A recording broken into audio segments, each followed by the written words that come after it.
So ito, update po sa laban ni Kong Lino Cayetano dyan po sa Taguig. Okay? Kasi umiinit yung pong labanan dyan sa pagka-congressman sa Taguig District 1 at sa Pateros. Yung mga posters na kinabit ni Kong Lino sa mga common poster area. Okay? Yan po yung mga area na dinesignate ng COMELEC kung saan pwedeng makapaglagay yung po mga kandidato. Bawal po tanggalin yan. May mga bumabaklas. Okay? Sa iba't ibang lugar po sa Taguig, Pateros, tinatanggal yung pong poster ni Kong Lino Cayetano. At nakakalungkot po kasi ano yan kumbaga, common area yan for poster. Bakit kailangan baklasin? At bawal po yan sa batas. Di ba? Kasi ngayon yung panahon ng kampanya, dapat lahat malaya makapagkabit doon para makita ng mga tao kung sino-sino ba yung mga tumatakbo. So, sana po ay maging malinis yung pong eleksyon po dyan. At wag naman puro mga dirty tricks. Sa mga susunod na araw, pupunta tayo dyan. Ako mismo magkakabit nung tarpaulin po dyan. Tutulong ako sa pagkabit at siguro sa mag-house to house, mangangampanya din naman ako bilang senador, tumatakbo ko. Sama na din po tayo sa mga pag-house to house ni Kong Lino Cayetano dyan. Tinapos ko lang yung mga proclamation rally ng mga huling araw. Pero definitely bababad tayo dyan sa Taguig Pateros para makita natin yung sitwasyon. Nung mga nakaraang buwan, ang daming mga lumalabas, okay? Na ang tagline na ginagamit nila ay linoloko mo ang Taguig. Okay? Yun ang paulit-ulit kasi Lino. Okay? So, iniisip din namin, kanino kaya galing ito? Ang pangit naman kung ito ay nanggaling mismo sa grupo ng kanyang kuya Alan. Di ba? Ni Senator Alan Cayetano, si Ambassador of the Lord Jesus Christ. Parang hindi naman yata maganda na sarili mong kapatid sa iyo pa manggagaling yung mga black propaganda laban doon sa kadugo mo kapatid mo. Ang haba ng inyong pinagsamahan, 'di ba? Isang pamilya lang kayo. Tapos yung mga dirty tricks sa politika, yung mga black propaganda, yun ba yung gagamitin mo? Parang ang pangit, 'di ba? Ang pangit isipin na sa kanila nang galing yun. Pero hindi namin alam at that time. Kasi puro mga linoloko mo ang Taguig, ganon.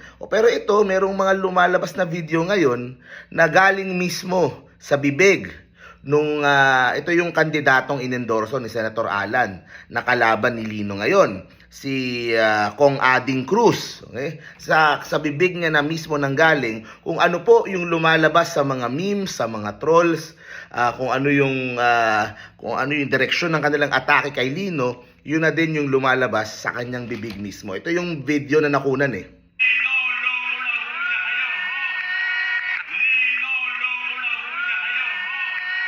Yun Kumbaga, kahit yung pangalan ni Lino, okay? Kaya medyo nasaktan si Lino siguro dyan, yung pangalan na Lino, ang nagbigay sa kanya ay ang kanyang ama. Okay? Si kumpanyero, Senator Rene Cayetano, siya ang nagpangalan sa kanya na Lino. Tapos itong kanyang pangalan na Lino ay ginagamit, binababoy para siraan siya.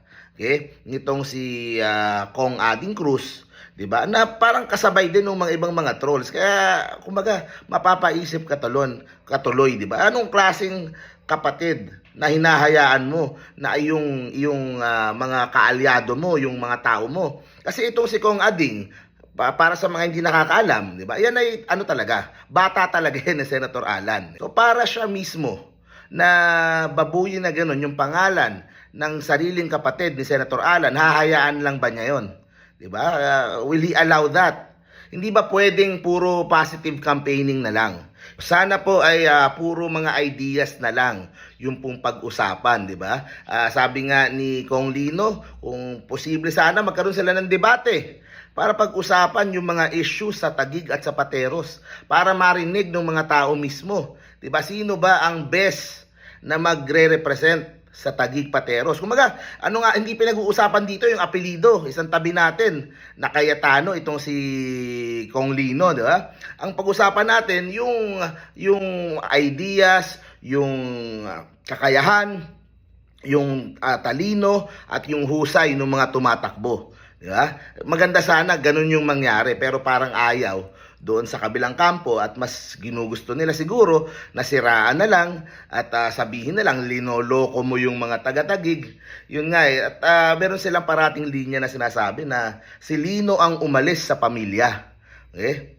Which is para po sa akin very far from the truth. Napaka isang malaking kalokohan po 'yan, 'di ba? Sa partido, sa grupo ni Mayor Alani, maaaring mong masabi yan, kahit sinusuportahan ni Lino si Mayor Alani, pwede nalang sabihin na umalis sa grupo o sa partido itong si Lino. Pero pag sinabi mo kasing pamilya, ano ba ibig sabihin nila? Political family? Ang iisipin kasi ng tao, pamilya Cayetano.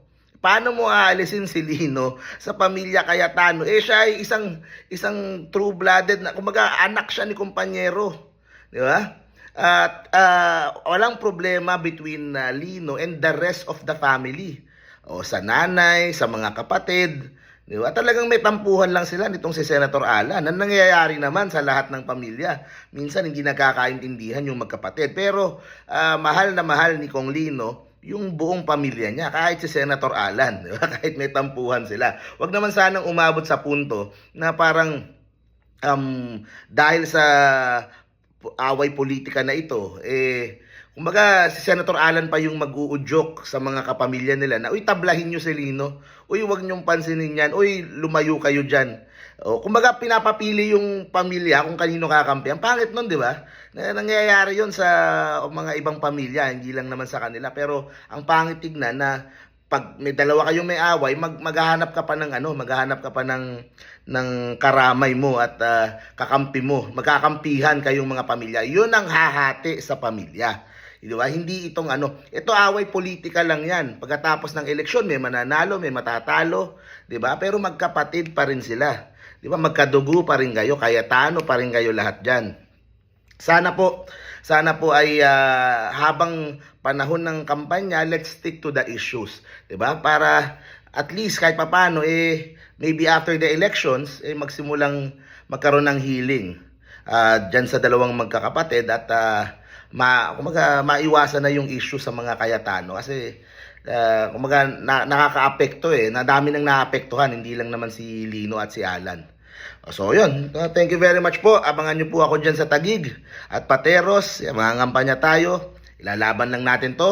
O tuloy-tuloy lang. O laban Lino. See you po sa next video po natin guys. Bye-bye.